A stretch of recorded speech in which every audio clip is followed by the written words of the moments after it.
This conference will now be recorded.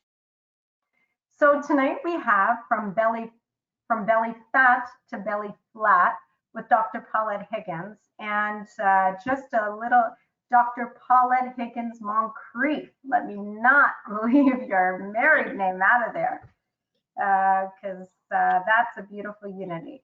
Dr. Higgins Moncrief attended Southern Adventist University, the University of Tennessee, where she also received her Bachelor of Science degree in human biology and later her doctorate degree in chiropractic and postdoctoral training in the sports science. So she spent her first several years of practice actually in sports medicine, working with numerous amount of bodybuilders and professional athletes, NFL players, and mostly in the United States. So today, she is not in the US. We're able to bring her on this side of the border. We're so grateful for that. She owns and operates a lifestyle center called Enemas, and it's located actually right beside the Energy Shack, or as I said properly, we are beside her. She got there first. So very grateful to have her as our neighbor and a personal friend and sister in my life. Not by blood, of course. I think we're slightly different looking.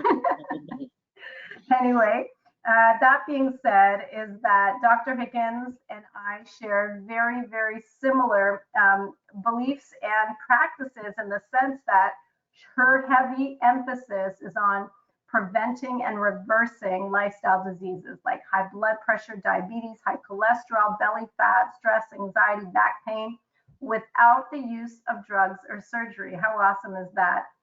And so her vision today and every day is just to help eradicate lifestyle diseases from all of God's children and every one of you.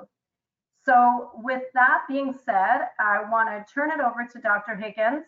If you have any questions during the entire session, please feel free to put it in the chat. And we may not have time to get to all of the questions, but we'll do our very best.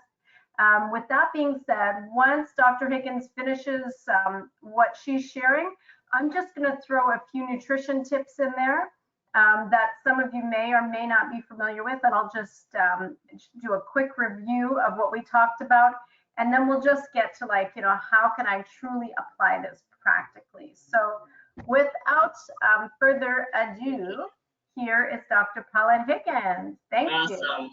Thanks, Carolyn, again for the invitation. Hello, everybody. Great to be back with you again today. If you were with us last week, you know that we covered a lot of ground. So I don't want to be on camera for your whole YouTube presentation. So this way you can listen and just maybe focus on the slides. Now, last week we went through the 5 must-knows for quickly and efficiently bringing down visceral belly fat and begin the process of reversing not only fat, but diabetes, high blood pressure, high cholesterol, and some other lifestyle conditions. And we stated that number 1, you must know how to de-stress your body and keep it in the fat burning state. And we went over the sympathetic and the parasympathetic nervous system. And we stated number 2, that you must know how to detox your number 1 fat burning organ. We talked about the liver. We said number 3, you must know how to make your pancreas work for you and not against you. We talked a little bit about insulin and glucagon. We'll talk more about that today. We said number 4, that you must know the foods that prevent you from burning fat, even the so-called healthy foods. And finally, the foods that accelerate fat burning in your body. Now, if you missed it or need a review, as Carolyn stated, it should be on her YouTube. Or if you're a part of us already, then you can just find it at allpowerfullife.com in our learning center. So today I'm going to add knowledge to your understanding and finish up with the final 3 essentials that'll help you go from belly fat to belly flat fast and efficiently. Number 1, we're going to talk a bit more about hormones. Remember, hormones derive weight loss. If you don't know how to manage your hormones, forget about it. Number 2, we're going to talk about some fat burning spices, spices that you need to incorporate that actually accelerate fat burning in your body. And 3, we're just going to give you some final tips for success. Okay, so let's get ready. I'm going to open up with a question. Now, does the body need fat? Like, do we need fat? What would you think? Just type in the chat. Yes, no, little, none. The body absolutely needs fat. Now, how much fat an individual may need may vary somewhat, but generally speaking, men need about 20% and women need no more than about 25% fat. Fats are a major source of energy and they help with cellular growth. Fats protect your organs, keep your body warm. They absorb some vitamins and minerals, and they protect your nerves and produce important hormones. Your body definitely needs fat. The problem comes into play when you're storing too much fat, particularly if you're storing it right in the viscera that we talked about last week, right in that belly area, as this has been strongly linked to a host of serious diseases, including heart disease, diabetes, cancer, and dementia. So ladies, if your waist measures 35 inches or more, and gentlemen, if your waist measures 40 inches or more, you're likely harboring that dangerous abdominal fat and putting yourself at risk for serious disease or maintaining the disease that you already have. So let's get that belly fat. Let's get that belly fat flat. Hormones, that's first up. What are hormones?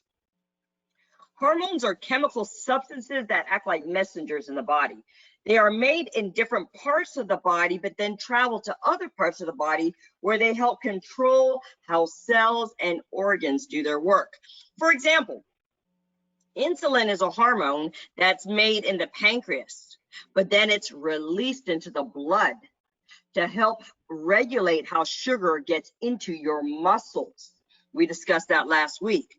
But remember, if you can't teach your body how to manage this messenger, this hormone called insulin, you're going to store fat. Now, throughout the course of our lives, hormones can become unbalanced. And this can be a result of various things such as puberty or pregnancy, medications, pre and post menopause, stress, and poor lifestyle choices. Now, here's the thing. When your hormones are not in balance, losing weight can be extremely challenging. For a lot of people, almost impossible. Hence, it's important to keep a check on your hormones first and foremost, so you can have great health, but also so that you can have successful, sustaining weight loss and actually be able to burn that belly fat. So today I'm going to be teaching you 5 hormones that drive insulin. And first up, we're going to talk about 5 hormones that drive weight loss. First up, we're going to be talking about insulin and glucagon. Now, if you want to go from belly fat to belly flat, the first thing you need to become is a fat burner, not a sugar burner. Your body can either use sugar or fat for energy each day. Now, here's the deal. You do not want to be a sugar burner. You want to be a fat burner. Write that down. You have to learn how to be a perpetual fat burning machine. This is imperative because your nervous system will always allow burning sugar to take precedence over releasing and burning stored fat. And if you're not releasing or burning stored fat, you're not losing the belly fat. Now, in order to become a fat burner, you must be able to manage the hormones insulin and glucagon. Both are secreted by the pancreas, but only one will be dominant at a time. So when insulin increases, glucagon decreases, and vice versa. So let's start with insulin. Insulin is the main fat storage hormone of the body. It tells the fat cells to store fat and prevent stored fat from being broken down. Insulin is produced by the beta cells of your pancreas. Its primary job is to take sugar out of the body after we eat and put it into the muscles so it can be used for energy throughout the day. Now, if you want to convert your body into a perpetual fat burning machine, it is essential that you keep your insulin and blood sugar levels low so that the other hormone produced by the alpha cells of the pancreas, called glucagon, can kick in and start releasing stored fat. Remember, you want to use fat, not sugar, for your energy. Simply put, the more carbohydrates in your diet, the higher your blood sugar and insulin levels will be. Now, if your sugar levels are high, you'll end up storing fat. Now, what you need to remember is insulin is stimulated by carbohydrates. Glucagon is stimulated by protein. Insulin stores fat. Glucagon releases fat. So in order to become a fat burner, you have to make these two hormones work for you and not against you. So how do you do that? Well, number one, have healthy proteins at every meal. For example, if you had oatmeal and pancakes with some fruit and tea this morning, you haven't had any protein. And it's imperative you know how to set up your meal plans properly. Protein not only directly stimulates the production of glucagon to release fat, but it also promotes a long-lasting feeling of fullness, which will help you stay satisfied with fewer calories. Eat, number two, low glycemic index foods, and be sure that the carbs you choose are also high in fiber. By eating this way, your hormonal state will shift from that of a sugar burner to a fat burner. Now, if you don't understand the glycemic index, Carol and I, we can talk about this more in upcoming webinars on preventing and reversing diabetes. But for now, refer to the phytonutrient charts that we reviewed last week. Now, so last week I was talking to you about eating the rainbow. Okay, so this is what I'm talking about. You want to get 1 to 2 servings from each color on the rainbow or on these charts. All right. Now, if you don't have phytonutrient charts, what I'm going to do is I'm going to make it available for you tonight and maybe tomorrow morning. You can download it for free from our website at alldunamis.com. All right. We'll get to that later. But what I want you to do is make sure you have 1 to 2 servings from every color. And I'll also make available for you a checklist, right?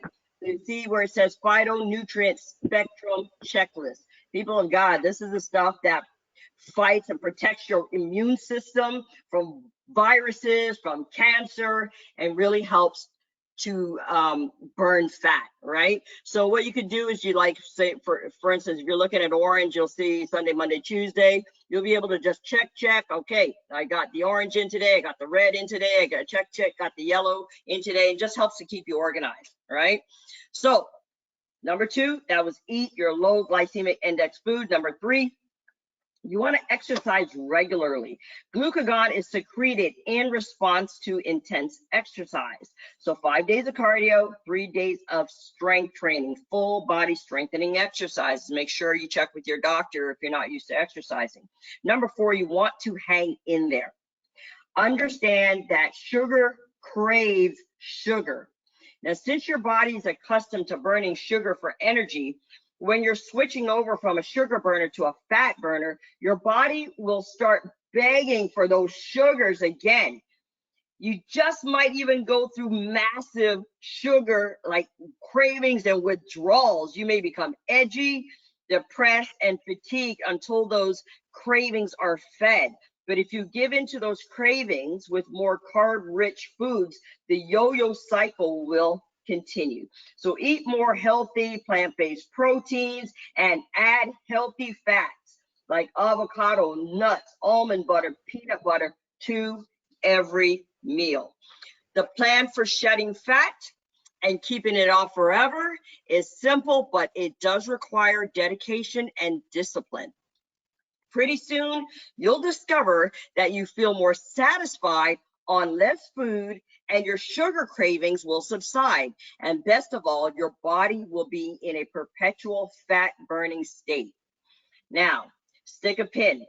If you have diabetes, make sure you keep an eye on your blood sugar, right? Your blood sugar levels so that you can have your doctor adjust your meds when necessary. Because if you're increasing your proteins and healthy fats and you're cutting back on carbs and exercising, and especially if you're also getting adjusted and managing your stress that we discussed last week, your sugar levels are going to drop.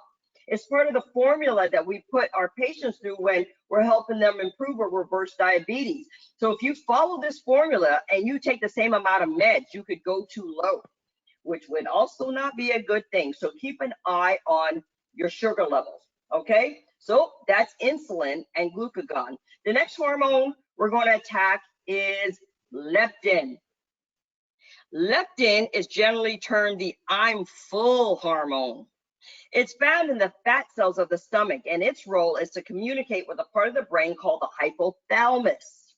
This is the portion of your brain that regulates appetite and food intake. Leptin's role is to tell the brain that you're full. There's enough fat stored here, so stop eating. In essence, its job is actually to prevent you from overeating. So you know when you're at that Thanksgiving or Christmas dinner and you know you're getting overwhelmingly like that full feeling that happens right before you want that second serving of sweet potato pie, right? You know it's calling your name.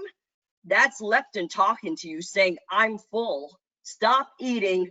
Push away from the table. Unfortunately, let's make sure we have our mics muted, please. Unfortunately, in obesity, the leptin system doesn't work the way it's supposed to. So people end up with a condition called leptin resistance. Now, when leptin signals are impaired, the message to stop eating doesn't get through to the brain. So you don't realize when you're full and when the body has enough fat energy stored. Actually, your brain thinks it's starving, so you're driven to eat. Now, researchers believe that there are two reasons or causes of leptin resistance. Number one, chronically elevated insulin levels, which I just told you how to bring down. And number two, inflammation in the hypothalamus. So here is how you improve leptin sensitivity. So your brain starts getting the signal once again that you're full. Number one, avoid inflammatory foods. So get rid of the sugar and the junk fruit and the fructose and the refined carbs and the processed foods and the soft drinks. Just get rid of it. Number two, avoid foods high in trans fats. We touched on this last week. You're gonna have to get rid of the fried foods, the French fries, the chicken and the fried fish. Get rid of the margarine and vegetable shortenings and processed foods that list partially hydrogenated vegetable oil on the label. You also want to get rid of the processed meat, the ham and the bologna and the corned beef and all those chicken slices. Get rid of it. Leptins from foods cannot be digested by the system, so you can't really get added leptins from eating certain foods. However, there are foods high in leptin that can increase the level of leptin sensitivity in the body, which allows the leptin signal to work properly. So your brain will know that you're full. So what increases leptin sensitivity? Things like broccoli, spinach, split peas. Again, to increase leptin sensitivity, you want to eat low carbs and higher healthy fats like your avocados and your nuts. You also want to exercise regularly. Again, moderate activity can improve leptin sensitivity, and get enough sleep. Studies have shown that insufficient sleep leads to a drop in leptin levels and an increase in appetite. Okay, and the last two that we're going to go over are estrogen and testosterone. Estrogen is typically called the female hormone. Testosterone is typically called the male hormone. Now, this isn't entirely accurate as both are present in everyone's bodies, and both estrogen and testosterone can contribute to increase in weight and decrease in libido in men and women. But higher amounts of testosterone tend to be present in biologically male bodies, and higher amounts of estrogen tend to be present in biologically female bodies. And so that's how I'm going to discuss it. Estrogen as it relates more to females, and testosterone how it relates primarily to men. All right, so estrogen. is mainly produced by the ovaries and is involved in regulating the female reproductive system. But when it's thrown off balance, it could lead to weight gain. Here's why. Estrogen and insulin work together. Prior to menopause, women produce estrogen, which controls insulin resistance. However, as you age and enter menopause, estrogen levels decrease. So low estrogen has been linked to insulin resistant, which is why a lot of postmenopausal women tend to gain weight, especially in the midsection, and have an increased risk of developing stubborn belly fat and type 2 diabetes. So what's a girl to do? Adopt a phytoestrogen diet. Phyto, again, simply means occurs in plants. So phytoestrogens are plant-based compounds that mimic estrogen in the body. So, and they like phytoestrogens have a range of potential benefits, including relieving hot flashes, preventing osteoporosis, and combating menstrual issues. So what can you do? You can eat a pound of cruciferous vegetables every day: broccoli, cabbage, cauliflower, kale, unless you have a thyroid problem, which in this case, I recommend skipping this step.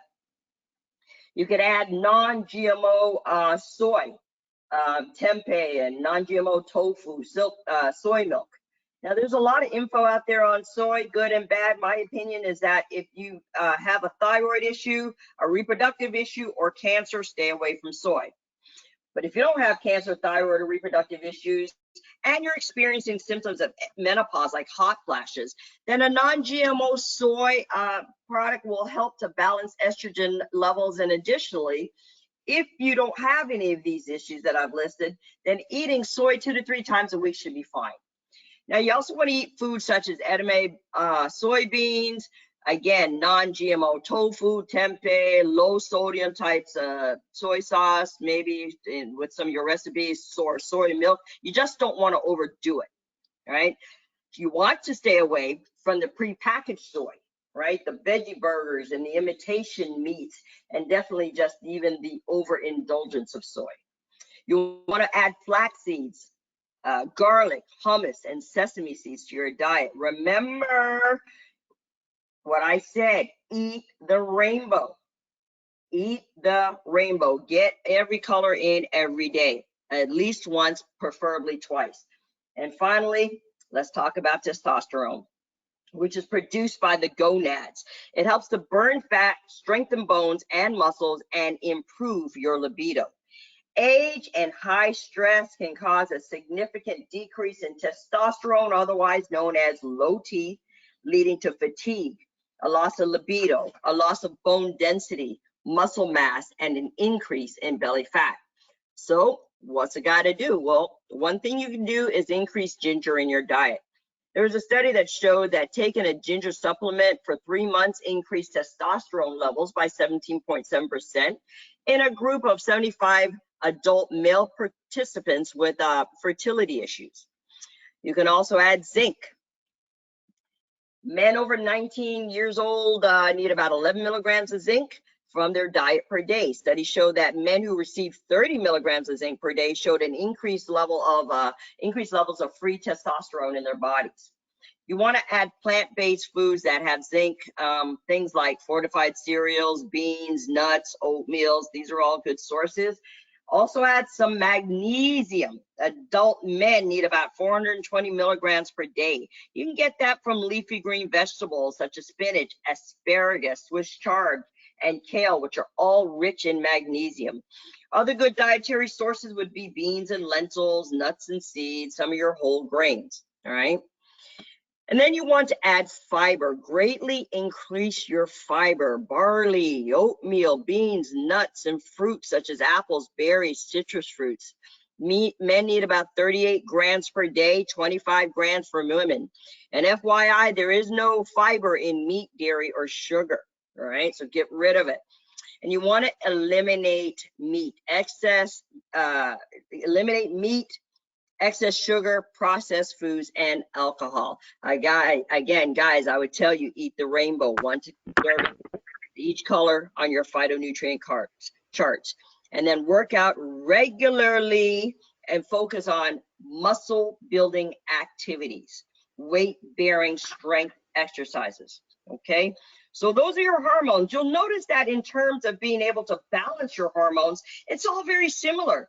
Get rid of the pop and the junk food, increase your healthy proteins, decrease carbs, get more sleep, balance your hormones. From part one, we also learned to decrease your stress. You can do that by deep breathing, praying, and meditating. You want to get adjusted. That helps to balance your sympathetic and parasympathetic nervous system so you can burn the fat and be in good health. Clean your liver and increase your phytonutrients and other fat-burning foods, all right? So now I want to move into some of the fat-burning herbs and spices. Things you can season your food with that actually, these are like fat-burning herbs. And so you want to increase anti-inflammatory. So what are those? Things like cayenne pepper. Now, if you have heartburn or digestive issues, stay away from the peppers, all right? Chili, ginger, turmeric, cumin, cinnamon, fenugreek, rosemary, thyme, and oregano. And finally, you want to drink at least a gallon of water per day. Okay, a gallon of water per day. So final tips for setting up your nutrition and training program. The first step, right, in terms of being successful is you have to have a plan.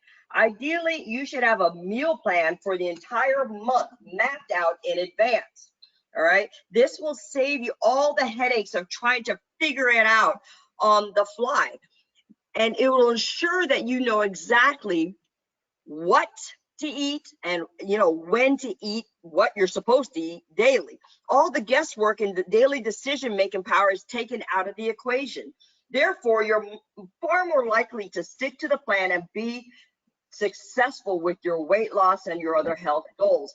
Particularly if you're trying to bring down your blood pressure, blood sugar, cholesterol, you must have a proper nutrition plan. Of course, Carolyn can help you with that.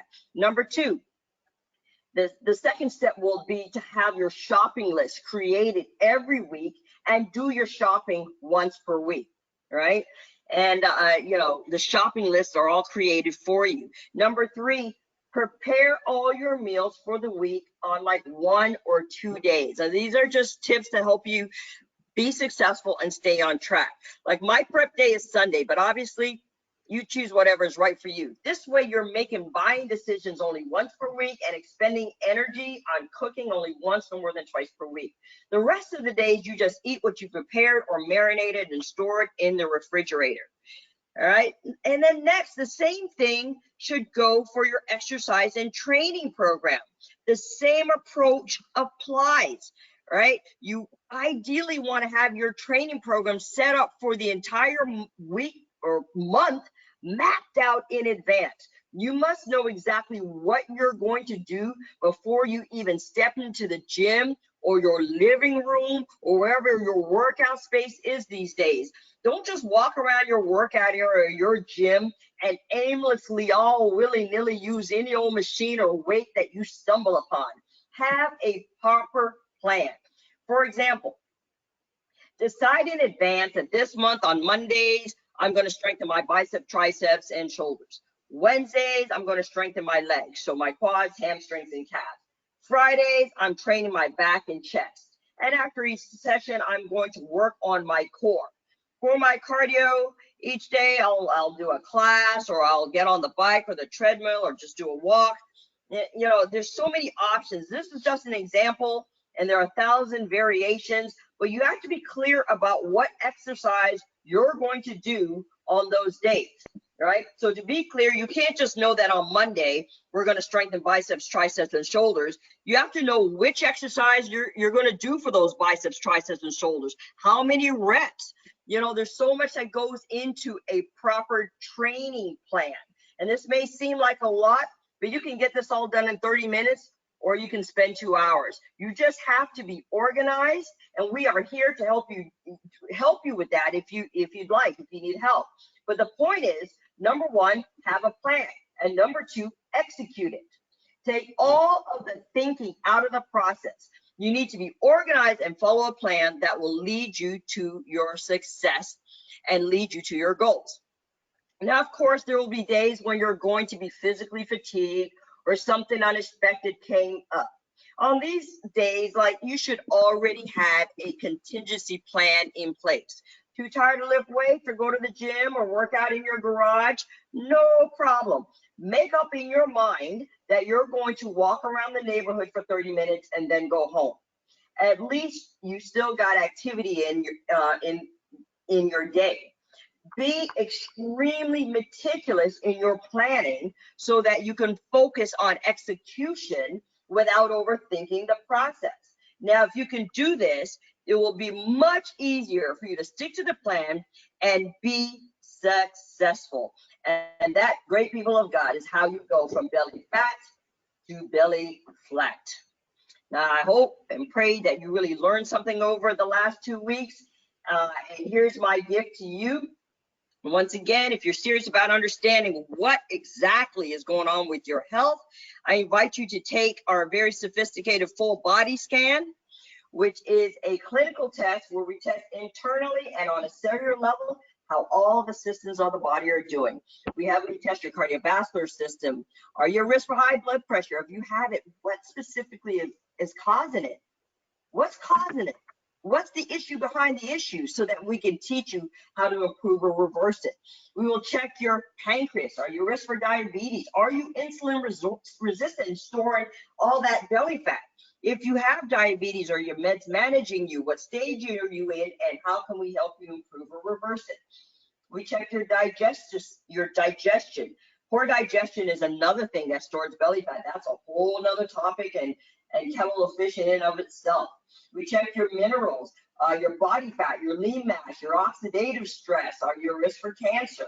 We check your belly fat and your stress hormones. We'll check leptin. We'll check cortisol, as we stated, insulin. We'll check your adrenaline and epinephrine and others, just to name a few. We check your autonomic and central nervous system, whether you have compression on the nerves causing your neck, back, and joint pain, and a host of other things. And then we go over all the results with you, and at the end of your results, you'll have a comprehensive understanding of what's going on with your health today and what it's going to take to fix it. Now, we have discounted it for you from $200 to $75 today. So if you're interested in that, you send me a quick text tonight. Let me know that you're interested. All I need you to do is say your name, text me your name, and say scan, and we will be in touch with you tomorrow to get you scheduled. All right, so you just text scan and your name to 647-430-7748. 647, for those just listening, 430-7748. You know, if you don't want to text, you can call and leave a message tonight as well. We'll monitor the phones. Now, if you're interested, I want you to know that it is also covered by your health insurance. And so in case you care about that, know that we'll give you a receipt for that. Now, if you have a pacemaker or you're pregnant, the test runs similar to an EKG. You cannot take this test, all right? So if you have a pacemaker or you're pregnant, you can't take this exam. Now, if you're interested in that, again, just send me a text tonight. If you know someone else who could benefit from this, but they're not on the call, give them our number, tell them to text or give us a call and leave a message. It just needs to be done tonight. So send that right over and we'll put you on the list to get in touch with you tomorrow and get you in. Now, I also want to just let you know really quickly about another webinar that we have coming up, and that is this Sunday for anybody that's struggling with issues from the past, all right? Now, many people know that trust and control issues, emotional distancing, and avoidance behaviors often come from past emotional and physical traumas. In fact, these what's called big T and little t traumas are linked to a host of conditions, including PTSD, anxiety, depression, diabetes, high blood pressure, heart disease, cancer, and digestive issues. Now, if you're ready to be whole, mind, body, and spirit, then please join us as we present the webinar entitled Big T, Little T Trauma with our psychotherapist, Jennifer Anthony, all right? So if you're interested in that, I think we have a slide just to break down what a big T trauma is and a little t trauma, so it's right there for you. Whether you experience a big T or a little t, trauma is trauma. right? So if you're interested in getting on tips on how to become whole, go to our website at alldunamis.com. If you're one of ours already, if you know us, if you're new to us, you may be able to remember All Power for Life.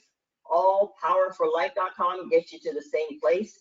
And register. You need to register by tomorrow so that you can get the Zoom details, right? So once you register, we send you out the Zoom details. It's completely free to you, but you must register by tomorrow, right? So when you go to our website, just click on the button that says register for our webinar, and it's right there.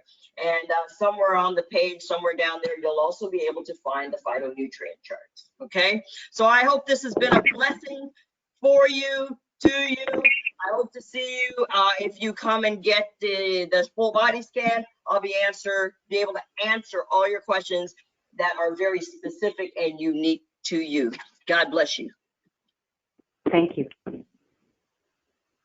Wonderful. Thank you so much, Dr. Higgins. That was just really awesome information. I feel like I don't really, there's not much I could say after that, but I do want to show everybody in a practical way how you can put this together. Awesome. So let me just let's just make it practical. So with everything that Dr. Higgins is saying, she's saying, you know, you want the healthy proteins, even though you want them plant-based. And a lot of people believe or have the wrong idea that you can't really get a lot of protein from a plant-based diet, and that is not true. So that being said, I just want to show you how this can be put together. And she mentioned a lot of things. She mentioned a backed up liver. That's your largest fat burning organ. If your liver is backed up, you're not really going to be burning fat. In fact, you're going to have probably trouble with a fatty liver. So it's important that you got to make sure that all your organs are working, functioning properly, that you have the insulin running and regulating properly, hormones are regulating. So it's not just food, of course. It's also sleep, as Dr. Higgins mentioned, is absolutely huge. So I just want to go through a couple things because last week we talked about the things that we can do in order to make sure that we are, as Dr. Higgins said, a fat burning machine. Ain't that awesome? So I'm just going to share my screen with you. And as I do this, I just want to encourage you that if you have any questions, we can just take a couple minutes, but just put them in the chat right now, and we can address them with you. And I just want to encourage you too that the body scan is a really great option. And I sent the phone number in the chat. I will send it again because I see somebody's asking for it. And it's, if you're not local to Scarborough, believe me, if you're just a little bit far out, it's worth taking a drive just to get the scan done. And then she can go with the rest of the results with you over the phone if needed, if you really are far out. And if you're really far out, because we have clients and followers all over the world, really, there are still things that both Dr. Higgins and I can do with you remotely. You do not have to have that tire around your tummy any longer, no matter where you live. So I just want to remind you, if you were here last week, I'm not going to spend much time on it, but just remind you that creating good habits is so important, and creating a routine. And Dr. Higgins talked about that. Make sure you have a plan. Know what you're going to eat for the week. I don't know about you, but every single Sunday, my husband and I talk about, okay, what are you making for dinner? We've divided up the days of the week. Even the kids get a day of the week. They're not really kids anymore. Mine are older, but everybody knows for the entire week what is being made for food. And that's so important. It helps you buy your groceries so you're not wasting money. You're figuring out in the beginning of the week, when am I going to the gym? How am I going to make sure I get to bed before 10 o'clock? So these habits are very important, but you can't just run into every day. You have to have a plan.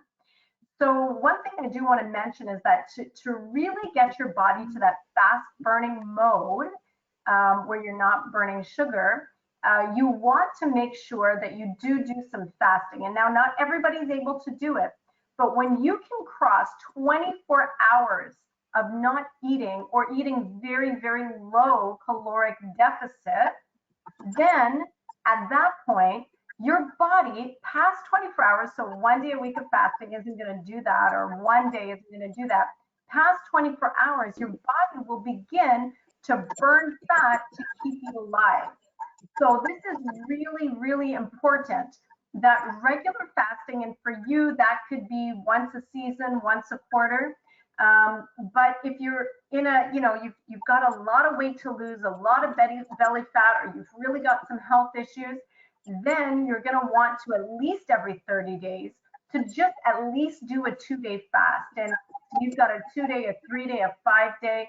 So we do ours with vegetable juice. I wouldn't recommend, unless you speak to a health practitioner or have someone monitor you, don't do water for long periods of time. But fasting is important. 2 days, 3 days, 5 days if you need to do something a little stronger. And if you can't do a fast, maybe you're on a lot of medication, try doing just fruits and salads for a couple days. Get your body to a caloric deficit where your body will have to rely on your fat reservoirs to actually give you energy. And that's where you want to get to every single day. When you put too much calories in your body, your food turns to sugar. Your body's using this sugar and storing it.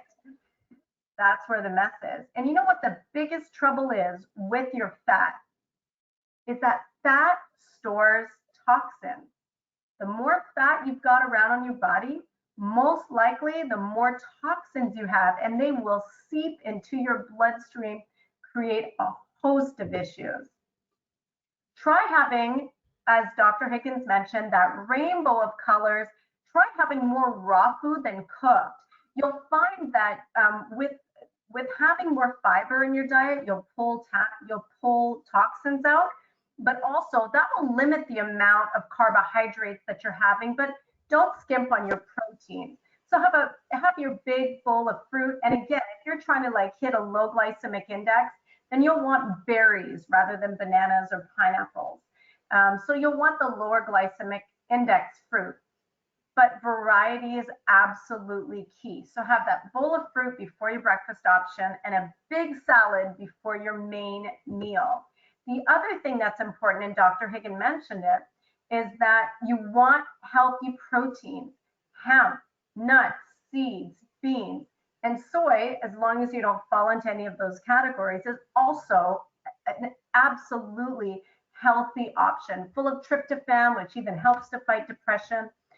Because it's a precursor to serotonin, but also understand, and a lot of people don't realize this, is that there's protein in every plant-based food. There's protein in broccoli, there's protein in spinach, there's protein in an apple, for sure, not super high amounts of protein, but you can get plenty of protein on a plant-based diet, but just make sure each of your meals are including whole grains or nuts, seeds, beans, legumes, and me personally, I do a lot of sprouting. So I actually sprout my beans rather than eat them cooked. And the protein is like amplified by at least 10.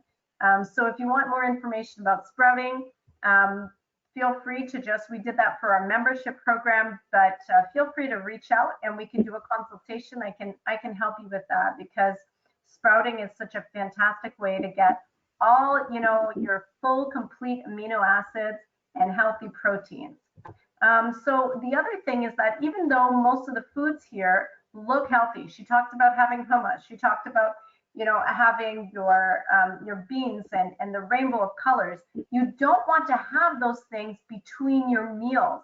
Don't just try to put something in your mouth to say, oh yeah, Dr. Higgins said that I should be having protein, so here's another handful of nuts. You don't want to interrupt digestion. When you create stress on the body, your body goes into fat storage mode. And so if you're here with us last week, you would know that we talked about that Dr. Higgins talked about that the biggest problem for people storing fat around the middle is stress, because your body actually protects your stomach organs with a layer of fat, because fat is so protective whenever we're stressed out. So I wanted to just give you, to wrap this up and then we'll address questions, I just wanted to give you a good idea of what a healthy day would look like if you're trying to not just burn fat, but trying to keep healthy, because I've met a lot of thin people with a gut. And that's the reality, and that's a stress problem. So it's not just about food. I just want to remind everybody, we've got to sleep, we've got to exercise, we've got to, have that quiet time. For me personally, it's, just trusting in God, knowing that no matter what happens, it's going to work out fine. It's not my problem. But those things are important. But this is what a day should look like with food. So your breakfast should be a healthy breakfast. You start with a bowl of fruit, 2 to 3 cups, and then you want to choose a breakfast option. Now you should be pretty full after that fruit, so you wouldn't have a lot of room for your cooked portion, but choose things like millet, buckwheat, kasha instead of your oatmeal, or even your gluten-free toast is okay to have, but not every day. If you choose millet, buckwheat, or quinoa as your breakfast grain, they're much higher in protein, almost 20% protein, which is super high for a carbohydrate.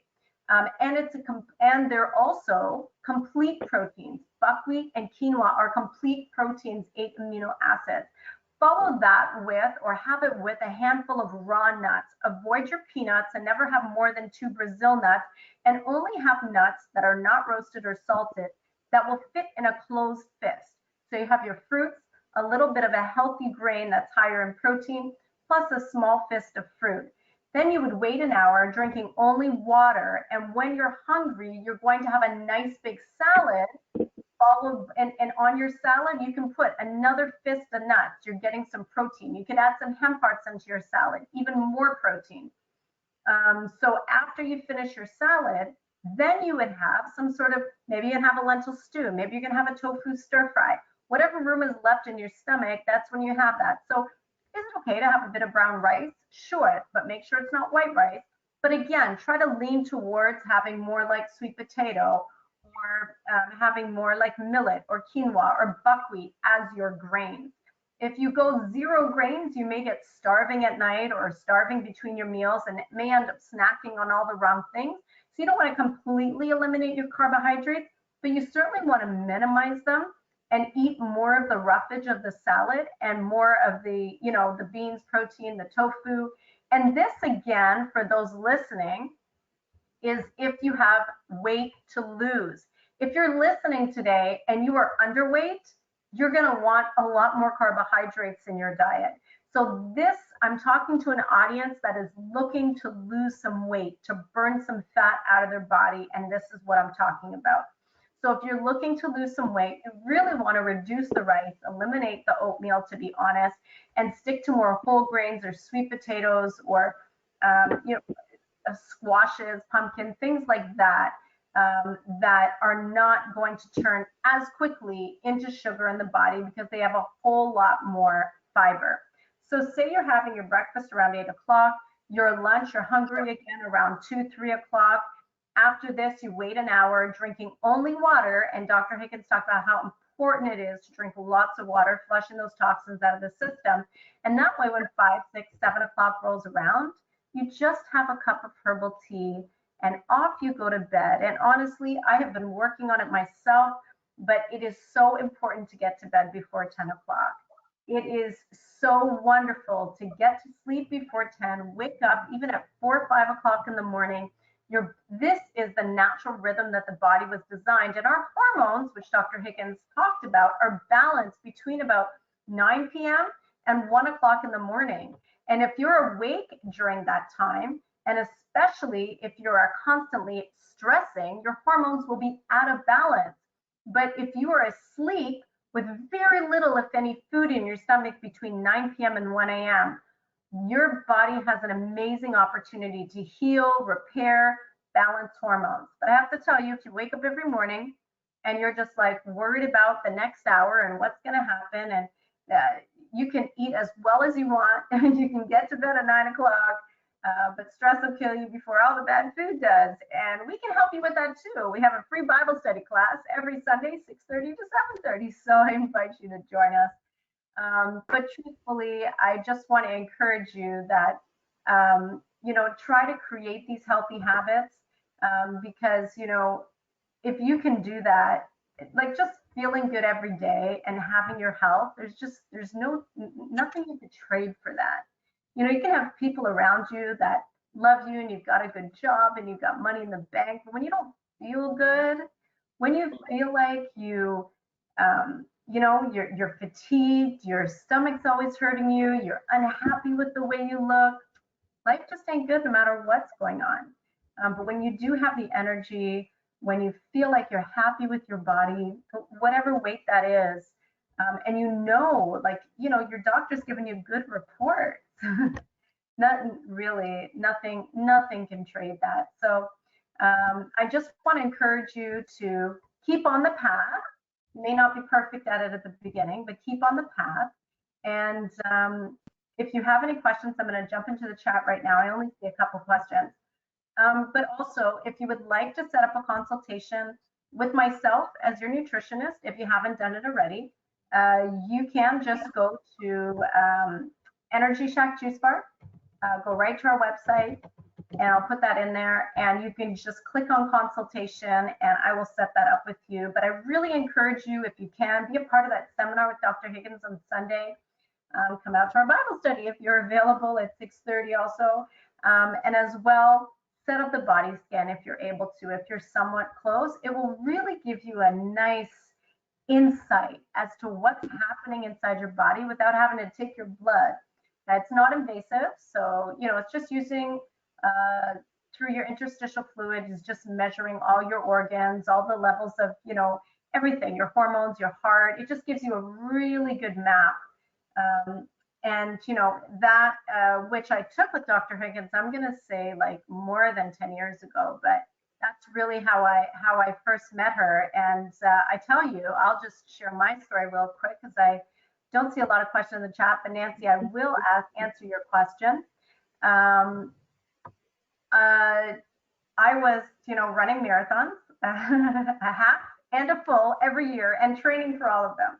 So I had to get up at 4 o'clock. But, I'm a plant-based eater, and this is well before Energy Shack. And I'm raising my little kids to eat plant-based and all natural. I made everything from scratch. Doesn't that sound like the slogan at Energy Shack? Energy Shack is like my house come to life. Anyway, that being said, I was making my own granola, making my own milk, making my own everything. So I'm up till 12 o'clock. And of course, I'm getting up at 4 to do my, 20K runs in the morning. So I could be like Superwoman, trying to find my cape every day. And when I went to go see Dr. Higgins, she's like, she mapped out my body scan and she's like, wow, like your heart is so healthy, your body fat's so great, everything is great, but man, your cortisol's shot. Are you not sleeping? And she's like, Carolyn, I'll tell you, you seem to be doing everything right, but if you don't get any rest, like you're not going to remember anything or anyone in a few years from now. And it was a real reality check for me. I can't function off 5-6 hours sleep every night. And that's what I was doing. Some nights 4 hours, some 5, 6. And I justified it because I was doing healthy things. I was running, I was making healthy food. But I came home and I said to my husband, I don't even care if there's dishes in the sink. I have to sleep or I'm going to get Alzheimer's. I've worked so hard to be a plant-based eater all my life and do all this exercise. What am I doing? And we started going to bed right after the kids started going to bed. I started going to bed at like 9 o'clock. And then before I knew it, he was going to bed early. And I'll tell you, like, I can't function if I'm only getting 6 hours sleep. I'm like not an okay person anymore. So I'm not saying I don't have a late night, but now that's not the norm. The norm is 7 hours. And I'll tell you, if you listen to our sleep seminar, never, ever put an alarm clock on. I mean, that's something that maybe you have to work on in your own faith, but that alarm clock waking you up begins the day with stress. So even if my store doesn't get open because Carolyn's sleeping in, that you'll know. I don't have an alarm clock. I don't even care if I have a flight to catch. I wake up when God wakes me up, when my body's ready to wake up, and it's always a minimum of 7 hours sleep. So it's a beautiful thing. So with that being said, I'm just going to go into the chat. And just ask, so Cornell was asking what protein for breakfast. So you could do a scrambled tofu. Even if you wanted to make pancakes, use a buckwheat flour. Buckwheat's rather high in protein. Add a bit of almond butter into those pancakes so you can get even more protein in there. So you could do the buckwheat, which I mentioned, the quinoa, you can do millet, and you can do a combination of those things. You can do a gluten-free bread with some almond butter on it. So now we're having healthier breakfast. Chia is a great source of protein as well. You can take some chia and some almond milk, add a tiny bit of honey or maybe syrup, some nut seeds. So there are a lot of options there for protein-rich breakfasts. Dr. Higgins' information is in the chat if you would like to do that. And Nancy is asking how often should you do fasting? So just as a healthy maintenance, I would say once a season, so every 3 months. If you're trying to get to a health goal, you have a lot of inflammation or digestion issues, or you're trying to get out of the woods with high blood pressure, you might have to fast every month. And to be honest with you, if you've got like rheumatoid arthritis or severe arthritis, you would benefit from fasting every weekend until you get out of the woods. But again, if you do a consultation with myself, then I would recommend, I can make that recommendation, and Dr. Higgins can help you. And we also honestly and truly work together on a lot of clients as well. So someone had asked about enemas as part of the detox process. And Doc, I'll keep answering the questions here unless you want to jump in, just let me know. So as far as enemas, a very good idea. The only time that enemas become a problem is that when we kind of get addicted to them, because with the enema, and the coffee enema is great, I don't recommend, unless you're like, if you're fighting cancer or some serious disease, you may have to get it more regularly, but generally once a year, it's good to do an enema. Remember that our bowels, that's the garbage, that's the waste system. I don't know about you, but in my house, we got to clean out that garbage. I got to scrub it down. Energy shack. I was climbing inside the garbage room the other day and just cleaning it. So we have to keep our bowels clean, because that is a recipe for disease. So that being said, is that yes, coffee enemas are a good idea. Once a year, it's great to do a good flush. So can juicing be incorporated with the meals? If you would like to do juicing, I know I own a juice bar, so I do have the privilege of having a juice every single morning, unless we run out, but generally I do. I have it first thing in the morning after a glass of water or a glass of lemon water. Now, you don't want to have juice with your meals at the same time, but sometimes it happens that, like today, I was actually helping juicing in the back, and I was so hungry for my second meal, but I had to finish something, so I just had some juice just to hold me over. So juice has to come in on a hungry, empty stomach. And I don't, and Vern had the question about smoothies. I really would highly recommend you move away from smoothies and eat your food whole. Smoothies, sure, if you're in a rush and that's the only thing you can do as your meal, but we really don't choose smoothies. They're cold, they upset our stomach. So smoothies, I know I sell them every day at the Energy Shack, but you should swish it around in your mouth, warm it up before you swallow. But as far as it's possible, you should actually have a full meal. So I think that answers all of our questions. Dr. Higgins, did you want to say anything or add to anything that was asked? No, blessed to be here. I just encourage everybody to just, in this season of so much sadness, people, have taken their health for granted. And I know COVID is the big front and center. But honestly, behind the scenes, I mean, cancer is on the rampage, and blood pressure, young people dying of heart disease, heart attacks instantly. We've seen 2 in their 40s this past month, and without warning. And, these guys have belly fat and issues. Like, I would just encourage people to not wait till the new year, get on it now. right? And people oftentimes wait for a wedding, a new year, the cruise, the vacation to really start trying to lose weight or to reverse their blood pressure or diabetes issues. And you know, it's a very short-sighted way to look at your health and your life. And so I just really, you know, while you have the opportunities to have the consultations, to discount, our scans going up very soon. So while you have the opportunity to get things at a discounted rate, I really just encourage everybody to find out the root causes of what's going on with conditions with your health, and get to the issues behind the issues and work on correcting the problem, not masking the symptoms, and take charge of your health, which will help you take charge of your life. Amen. So we'll wrap it up with that. So it's 8:33. Doc, if someone's got a scan from you before, how often should they take it again, real quick? If it's been over a year, they should definitely have one. If you've had this one, like, so people on our maintenance plans, they take one every quarter, right? Because trillions of cells, a lot of things can change in 6 months. We try to stay out ahead of it, ahead of disease, things that are showing up. So once a quarter is fine, but if you haven't had a scan in a year, you get on it. Okay, so my 10 years is overdue. You're well overdue. And lastly, Sadie was just asking about if you are going to juice for yourself, how many juices? So we do 3 16-ounce juices a day, but you could do, you could absolutely do, you know, 4 or 10 or 1. So it's really up to you. Sadie, our time though is up. I hope I'm saying your name right. So you can just contact us or go on the website, and this is the store number. And I would be happy to help you with the detox options as well. So thank you again. Thank you, Dr. Higgins. It's such a pleasure. That information was incredible. And awesome. Next week on Thursday, I will be doing a seminar on diabetes. We're going to talk about the real insulin deal. All right. So have a good night, everybody, and thanks for joining us. God bless everybody. Have